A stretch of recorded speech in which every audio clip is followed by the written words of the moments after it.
안녕하세요. 그린빌 가족 여러분.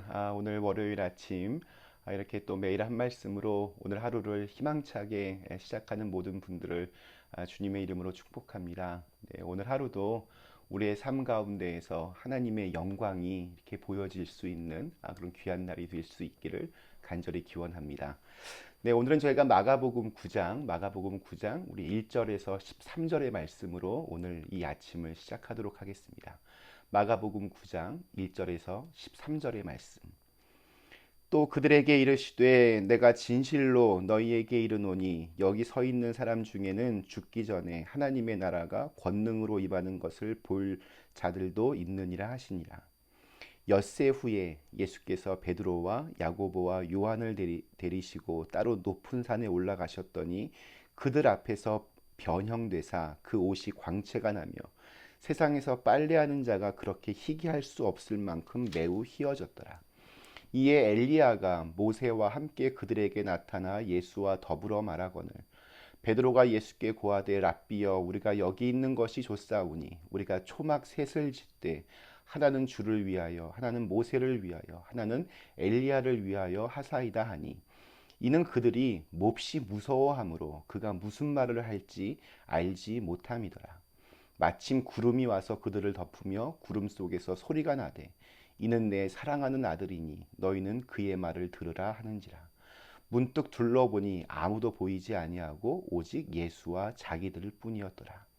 그들이 산에서 내려올 때 예수께서 경고하시되 인자가 죽은 자 가운데서 살아날 때까지는 본 것을 아무에게도 이르지 말라 하시니 그들이 이 말씀을 마음에 두며 서로 문의하되 죽은 자 가운데서 살아나는 것이 무엇일까 하고 이에 예수께 묻자와 이르되 어찌하여 서기관들이 엘리야가 먼저 와야 하리라 하나이까. 이르시되 엘리야가 과연 먼저 와서 모든 것을 회복하거니와 어찌 인자에 대하여 기록하기를 많은 고난을 받고 멸시를 당하리라 하였느냐. 그러나 내가 너희에게 이르노니 엘리야가 왔을 때 기록된 바와 같이 사람들이 함부로 대우하였느니라 하시니라. 아멘.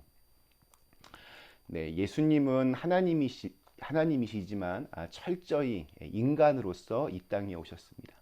자, 그런데 예수님께서 인간의 몸을 벗고 아주 영광스러운 그 신의 형상으로 변화된 때가 한 번 있었습니다. 바로 오늘 읽은 이 변화산 사건입니다. 변화산에서 예수님은 영광스러운 모습으로, 그러니까 어떻게 뭐 말로 우리의 언어로 설명할 수 없는 그러한 모습으로 변화되심으로써 베드로, 야고보, 요한 이 세 제자에게 권능으로 임하는 하나님의 나라가 얼마나 영광스러운지를 이렇게 보여주셨습니다. 2절에 보면 이 사건은 엿새 후에 일어났다라고 합니다.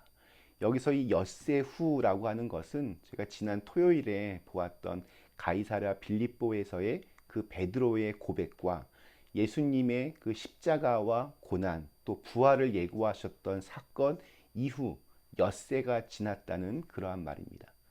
또 이것이 이 변화산에서의 기적이 그 가이사랴 빌립보 사건과 이렇게 연결되어 있음을 암시해 줍니다. 실제로 9절에서 우리 13절 그 사이에는 예수님은 당신의 고난과 부활에 대해서 다시 한번 말씀을 하십니다.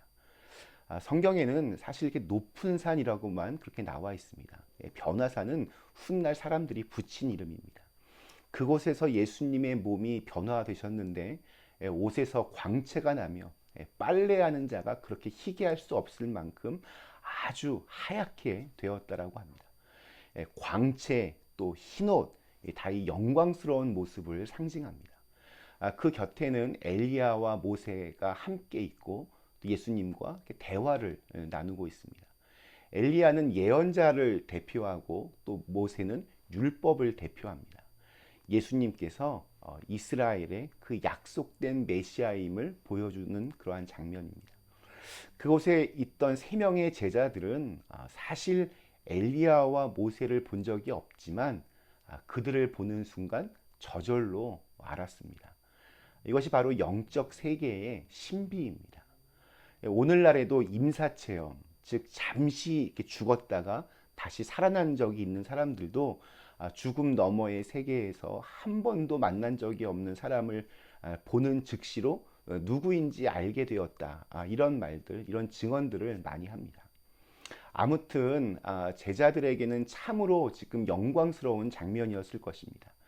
자기들이 따르던 예수님이 이스라엘을 대표하는 두 인물과 지금 함께 계시고 또 그들보다 더 영광스러운 모습으로 그곳에 계셨기 때문입니다. 그러자 베드로가 갑자기 예수님과 모세와 엘리야를 기념하는 초막 셋을 짓자라고 그렇게 제안을 합니다. 성경은 이에 대해서 6절에서 그들이 몹시 무서워하므로 그가 무슨 말을 할지 알지 못했다라고 설명을 덧붙입니다. 그러니까 너무 두려워서 혹은 정말 어안이 벙벙해서 이렇게 논리적인 이성적인 판단이 안 되는 상태에서 이렇게 나온 헛말이라는 그런 뜻입니다.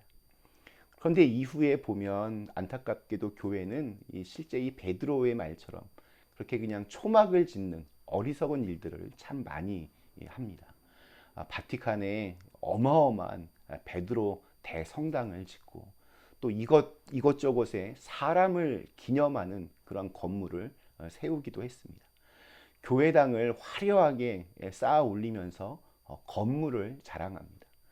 주님은 하지 말라라고 하고 또 베드로가 진정한 의미도 모르며 한 짓을 교회의 가장 중요한 본질적인 사역처럼 그렇게 해왔습니다. 주님은 제자들에게 그들이 지금 본 것에 대해서 아무에게도 말하지 말라라고 말씀하십니다.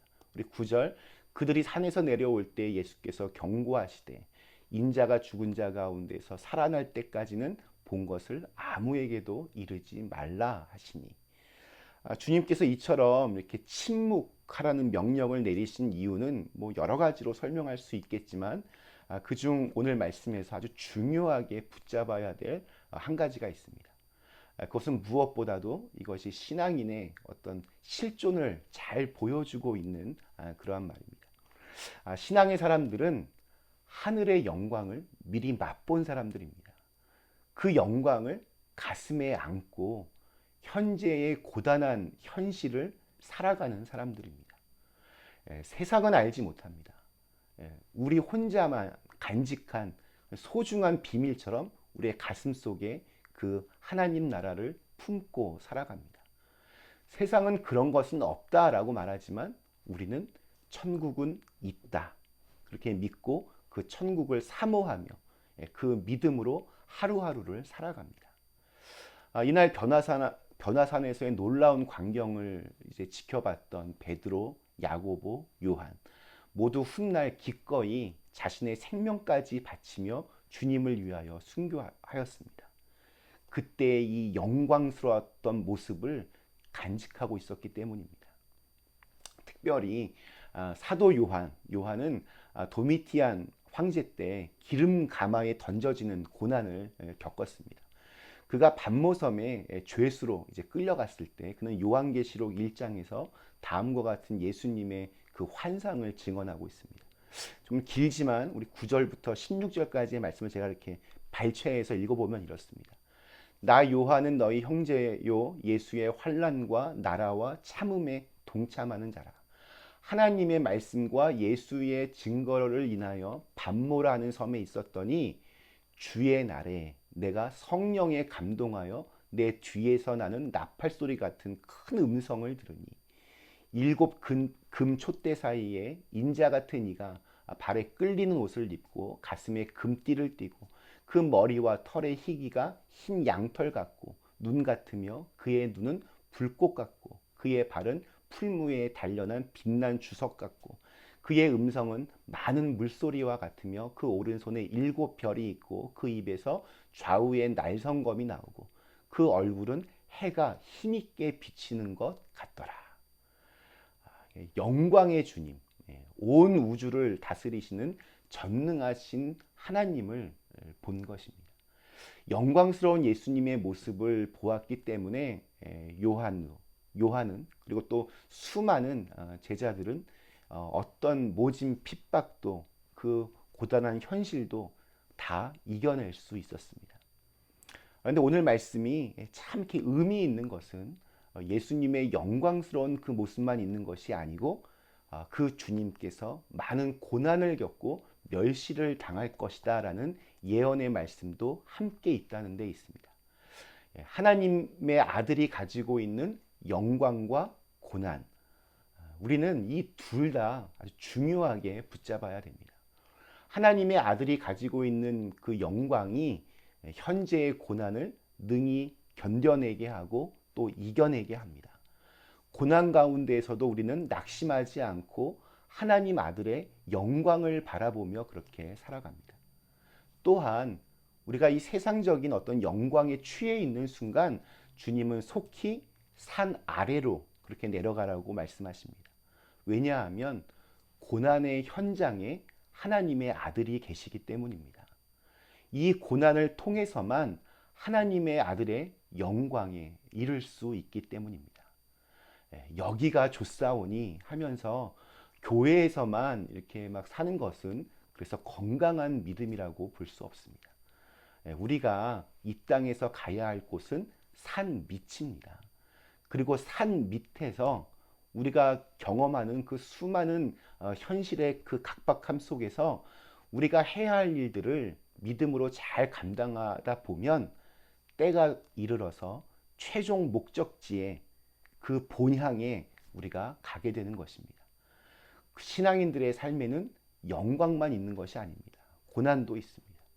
또한 고난만 있는 것이 아닙니다. 영광도 있습니다. 중요한 것은 고난의 순간에도 또 영광의 순간에도 주님과 함께 있는 것입니다. 오늘 하루 그렇게 주님의 거룩한 임재를 경험할 수 있게 되기를 간절히 기원합니다. 잠시 함께 기도하시겠습니다. 하나님, 오늘 이 변화산에서의 그 놀라운 영광의 모습, 그리고 다시 또 산 밑으로 내려가야 되는 그 산 밑에서 우리가 해야 될 사명들을 다시 한번 깨닫게 하시니 감사합니다. 하나님의 영광을 바라보며 현재의 고난 잘 이겨낼 수 있게 하시고, 또한 영광에만 너무 취해 있어서 우리가 해야 할 일들, 사명들을 잊어버리는 우를 범하지 않게 하여 주시옵소서. 오늘 하루 주님과 함께 그 주님의 임재를 경험하며 살아갈 수 있도록 인도하여 주시옵소서. 예수님의 이름으로 간절히 기도드리옵나이다. 아멘.